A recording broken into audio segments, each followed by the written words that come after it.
사랑하게 되면 보이는 것들이라는 제목으로 말씀을 나눌 건데요. 미갈이라는 사람하고 다윗 이 두 사람의 관계에 대해서 우리가 좀 오늘 생각해보고 말씀을 나누면 좋겠습니다. 언약궤가 돌아오는 다윗 인생에 또 이스라엘 백성들 인생에 가장 기쁜 날이 생기게 됐죠. 경험하게 됐고 우리가 말씀을 나눴습니다. 그런데 미갈이 다윗이 춤을 추는 걸 보고 정죄하면서 언약궤가 돌아오는 기쁨이 있었지만 미갈과 다윗은 이게 다시 돌아올 수 없는 영영 이렇게 다시 돌아올 수 없는 강을 건너게 되죠. 서로 관계가 틀어지고 미갈에게는 하나님의 저주와 같은 그런 비참한 일들이 생기게 됐다는 말씀을 우리가 나눴습니다. 다윗과 미갈의 만남에 대해서 우리가 좀 생각을 해봤으면 좋겠어요. 미갈은 다윗의 첫 번째 부인이라고 우리가 말씀을 나누지 않았습니까? 말씀 한번 같이 읽어볼게요. 시작. 다윗이 일어서서 그 종자와 함께 가서 블레셋 사람 200명을 죽이고 양피를 가져다가 수대로 앉게 들여 왕의 사위가 되고자 하니 사울이 그 딸 미갈을 다윗에게 아내로 주었더라. 다 같이 아멘. 여러분, 이 말씀은 다윗이 어떤 공적을 세워서 사울이 미갈 자신의 딸을 다윗에게 줬다라는 말이에요. 그래서 노트에 이렇게 써놓읍시다. 다윗의 결혼은 정치적인 목적이 있었다. 사울 왕에게 또 사울 왕과 이렇게 더 좋은 관계를 유지하기 위해서 다윗이 결혼을 했다는 것을 우리가 알게 됩니다. 다윗은 정치적인 이유로 결혼을 했지만 노트에 이렇게 써놓읍시다. 미갈은 다윗을 정말로 사랑했다. 다윗은 미갈을 어떤 여러 가지 이유로 미갈과 결혼을 했지만 미갈은 다윗을 굉장히 많이 사랑했던 것으로 보여집니다. 잘 아는 사건이죠. 잘 우리가 기억하는 사건입니다. 사울 왕이 다윗을 죽이려고 할 때 아버지의 명령을 거역하고 자신이 죽을 수 있음에도 불구하고 다윗이 도망갈 수 있도록 길을 열어줬던 사람이 미갈이었습니다. 그 일이 미갈에게 얼마나 큰 위협이 되고 위험한 일인지 미갈은 알았지만 자신의 남편 그리고 비록 다윗이 자신과 정치적인 결혼을 했다 하더라도 정말로 사랑하는 사람이었기 때문에 내가 죽으면 죽었지라는 마음으로 다윗이 도망가는 길을 내어줬던 사람, 그래서 사울뿐만 아니라 가문 그리고 왕국의 모든 사람들에게 비난을 받았던 그 일을 자처했던 사람이 미갈이라는 사람이었습니다. 그래서 노트에 이것도 써놓읍시다. 미갈은 다윗을 위해서 희생했던 사람이다. 미갈은 자신의 목숨을 내어주어서라도 다윗을 구해야겠다는 그런 다윗을 사랑하는 사람이었다는 것을 우리가 말씀을 통해서 알게 됩니다. 그 과정에서 미갈이 많이 힘들었을 것 같아요. 왜냐하면 자신의 아버지 사울과 자신이 사랑하는 다윗 그 사이에서 무엇을 선택하고 결정해야 될까 미갈은 고민했지만 결국에 우리가 이렇게 보고 감동받고 좋아하는 어떤 그 드라마의 한 이야기처럼 미갈은 사랑하는 사람을 선택하고 다윗을 도망가는 일에 도움을 주게 됩니다. 그리고 나서 둘이 헤어지게 되거든요. 둘이 헤어지고 나서 미갈이 겪었었던 여러 가지 일들을 우리가 성경에 모두 기록되어 있지는 않지만 충분히 생각해 볼 수 있다고 생각합니다. 사랑하는 사람을 보지 못하는 것, 그리고 사랑하는 사람을 보내줬다는, 도망치겠다라는 어떤 그 억울한 죄로 인해서 아버지와 여러 가문들, 왕국에 의해서 어려움을 당하는 그 미갈의 인생을 우리가 보게 되죠. 그리고 미갈이 그러한 과정 속에서 아버지 사울이 그런 미갈을 혼자 두지 않고 억지로 또 다른 사람에게 시집을 또 보냅니다. 왜냐하면 사울 왕이 미갈을 그냥 억지로 강제로 발디발이라는 사람에게 시집을 보냅니다. 그 여러 가지 마음이 있었던 것 같아요. 다윗을 향한 분노 때문이었을 수도 있고 사울 왕이, 그리고 가만히 저렇게 날마다 다윗을 그리워하면서 고통 속에 있는 그 딸의 모습을 보는 것이 안타까웠을 수도 있고, 어쨌든 원하지 않는 결혼을 또 하게 됩니다. 미갈은. 그런데 그 발디엘이라는 사람과 결혼을 했는데 이 시간이 한 다윗이 광야에서 도망친 시간이니까 10년 정도 같이 결혼 생활을 했던 것 같아요. 그런데 여러분 감사하게도 이 미갈이란 사람이 발디엘이란 사람과 결혼 생활을 참 잘했던 것 같습니다.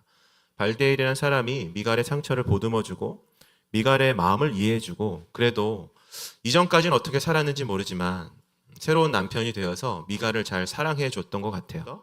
그런데 다윗이 언약궤를 찾고 왕국의 왕이 되면서 다윗이 이제 나의 정치적인 목적, 저는 충분히 그것이 정치적인 목적이라고 생각하는데 물론 첫 번째 아내이기 때문에 다시 데려오고 싶은 마음이 있었고, 자신이 도망치려고 했을 때 도와줬던 사람이라서 어떤 마음에 빚진 마음이 있었을지는 모르지만, 다윗이 왕이 된 이후에 미갈을 다시 데려오라고 명령을 합니다. 이 말씀이 그 말씀이에요. 충분히 결혼을 잘 해서 이미 잘 살고 있고 이미 발디엘이라는 사람과 다시 부부의 연을 맺어서 사랑하고 있었던 미갈을 억지로 강제로 다시 다윗이 데리고 오게 됩니다. 여러분, 발디엘이라는 사람 말씀 앞에 보실까요? 앞에 보시면 그 남편이 저와 함께 오되 울며 바오림까지 따라왔더니, 미갈이 있었던 곳에서 바오림까지는 보통 뭐 조금 차이가 있지만 3km에서 5km 정도라고 그래요. 여러분이 강화도에서 걸었던 그 정도의 거리, 오전에 걸었던 거리, 그 정도를 3km에서 5km 정도라고 하는데, 여러분, 발디엘이라는 사람이 미갈이 떠나는 것이 너무나 가슴 아프고, 미갈도 사랑하는 발디엘과 헤어지는 것이 너무나 가슴이 아파서 발디엘이라는 사람이 3km에서 5km를 뛰어오면서 같이 오면서 통곡하면서 미갈을 따라왔다는 말씀이 앞에 있는 말씀입니다. 그래서 우리가 알게 돼요. 미갈이 얼마나 고통스러운 인생을 살았을까. 미갈이 자신이 사랑했었던 다윗이 자신을 버리고 아버지의 그 폭거로 인해서 도망치게 되고 다시 갈라지게 되고, 그 아픈 마음을 갖고 살다가 자신이 원치 않는 또 결혼을 하게 되고, 그 결혼을 했음에도 불구하고 그래도 발디엘이란 새로운 남편이 자신을 사랑해줘서 그나마 이제 마음이 좀 치유되고 회복되고 있었는데, 갑자기 어느 날 또 다윗이 나타나서 그 남편과의 관계를 끊어버리고 자신을 데려가고, 이런 어떻게 보면 기구한 인생을 살아갔던 사람이 미갈이라는 사람이기 때문에 우리가 이 미갈의 인생을 보면 안타까움을 생각하게 되는 것이 자연스러운 일이라고 생각을 합니다. 이런 미갈의 모습을 알기 때문에 이제 여기까지 한번 이해를 했으면 우리가 지난주 몇 주 동안 나눴던 말씀을 한번 생각해 봅시다. 여러분, 다윗이 언약궤가 돌아올 때 미갈이 다윗을 보면서 정죄했습니다. 지까짓 게 뭐라고 왕이 되어가지고 저렇게 채통이 없냐. 우리는 그 모습을 미갈의 단순히 믿음 없음으로만 이해하게 될 수도 있다고 생각합니다. 미갈이 믿음이 없어서, 미갈이 하나님을 몰라서, 미갈이 다윗이 저렇게 언약궤가 돌아오는 그 기쁨의 일들을 그렇게 기뻐했는데 미갈은 기뻐하지 않고 오히려 정죄했다라고 우리가 단편적으로 이해할 수 있지만, 여러분, 제가 미갈의 삶을 여러분 짧지만 이렇게 나눴었던 이유는 이것이 미갈을 보호하고 미갈의 행동을 정당하다고 얘기하는 건 결코 아니지만, 저는 이렇게 여러분이 노트에 써놨으면 좋겠습니다. 미갈의 삶에도 아픔이 있었고 그만한 이유가 있었다는 거죠. 한 인생이 자신의 의지와 상관없이 이리 갔다 저리 갔다 끌려가고, 자신이 뭔가를 자기가 이렇게 했었던 그 선택으로 인해서 얻는 아픔과 고통이 아니라 항상 늘 타인에 의해서 아파하고 고통스러웠던 삶을 살았던 사람이 미갈이라는 사람이었기 때문에, 미갈의 행동이 그럼에도 불구하고 하나님의 언약궤, 하나님의 임재가 올 때 그것을 기뻐해야 하는 것은 당연한 일이지만, 미갈이 그것을 보고 다윗을 비난하고 정죄했던 것은 저는 충분히 이해할 수 있는 말이라고, 행동이었다고 생각을 하게 됩니다. 여러분, 오늘 설교 제목 그래서 단순한 얘기예요. 우리가 미갈이란 사람에 대해서 모르고, 미갈이란 사람이 살아온 인생에 대해서 모르고, 그 사람이 어떠한 인생을 살아갔는지 모른 채 그 사람이 하는 모습, 행동을 보면 우리는 그 사람에 대해서 평가하고 판단하고 정죄할 수밖에 없어요. 그러나 그 사람이 왜 그런 행동을 하게 되는지, 우리 선생님들 잘 아시겠지만 그 아이들이 왜 그런 일들을 하게 되는지, 왜 그런 말들을 하게 되고 그런 모습을 보이게 되는지, 왜 그럴 때 그런 꼭 반복된 실수를 하게 되는지, 겉모습을 보면 판단할 수밖에 없지만 그 속의 마음을 알고 그 사정을 우리가 조금이라도 알게 되면, 오늘 설교 제목처럼 내가 조금이라도 더 사랑하는 마음으로 그 한 영혼의 인생에 대해서 관심을 두고 알게 되면, 저는 그렇게 생각합니다. 이해할 수 없는 일들이 너무나 많이 있지만 또 이해하지 못할 일도 없다는 것을 이 미갈의 인생을 통해서 우리가 배우고 알게 된다고 생각을 합니다. 여러분, 옆에 있는 친구 한번 보세요. 그 친구의 모든 행동이 다 이해가 되세요? 선생님들만 한번 속으로 대답해 보세요. 얘는 왜 이럴까 하는 생각들이 많이 들죠.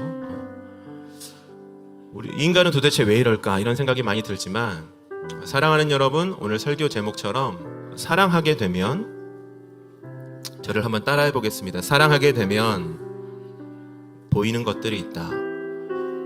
저는 미갈과 다윗의 이 안타까운 관계가 이 제목을 잘 표현해주고 있다고 생각합니다. 다윗이 미갈의 삶에 조금이라도 관심이 있었으면 얼마나 좋았을까. 그 미갈의 상처와 이리 끌려다니고 저리 끌려다니고 자신이 한 번도 의도하지 않았던 슬픈 일들을 겪어서 그 이제 좀 안정될 만한 했는데 다시 자기를 끌고 와서 성전에 가다 놨었던 다윗을 향해서 미갈이 얼마나 분노했을까. 자신을 3km 5km 따라오는 그 새로운 남편과 헤어지는 것을 미갈은 얼마나 아파했을까. 다윗이 거기에 조금이라도 마음이 있었으면 좋았을 텐데 그 누구도 미갈의 마음을 이해해 주지는 못했습니다. 결국에 자신을 다시 데려왔었던 다윗에게조차 버림을 받고 저주를 받는 비참한 인생으로 삶을 마감했던 사람이 미갈이라는 사람입니다. 여러분, 이 말씀을 나누는 이유는 첫 번째는 우리가 더 사랑하는 공동체가 되면 좋겠습니다. 동의하시면 아멘. 서로의 아픔을 보고 보이지 않는 것들을 서로 보는 그런 선생님들, 제자, 우리 학생들, 동역자들이 관계가 되기를 예수님의 이름으로 축복합니다. 아멘. 그리고 그 사랑의 마음으로 한 번 더 표현해주고 사랑해주고 다가가는 그런 따뜻한 공동체, 그런 학교가 우리 학교가 되기를 예수님의 이름으로 축복합니다. 아멘. 우리 학교는 이미 그런 일들이 충분히 일어나고 있습니다. 부끄럽지만 제가 봐도 저 친구는 저렇게 행동하면 친구들이 잘 안 돌봐줄 텐데 라는 생각이 드는 친구들이 있는 것도 사실이거든요. 그런데 놀랍게도 옆에 있는 친구들이 너무나 인내심을 갖고 그 친구를 돌봐주는 일들이 너무나 우리 학교에 많이 있어요. 옆에 있는 친구에게 얘기하겠습니다. 네 얘기다. 내가 널 그렇게 인내한다. 사랑하는 여러분, 우리 등대 교육 공동체가 사랑하는 공동체가 되길 예수님의 이름으로 축복합니다. 아멘. 우리 안에 미갈과 같은 사람들이 없기를, 미갈과 같은 아픔을 갖고 인생을 마치고 이 학교를 졸업하는 사람들이 없기를, 우리가 더 사랑의 눈으로 그 사람의 영혼과 인생을 바라보면서 예수님의 마음으로 그 상한 마음도 회복시켜주는 그런 우리 학교가 되기를 예수님의 이름으로 축복합니다. 이 시간 한번 같이 기도하도록 하겠습니다.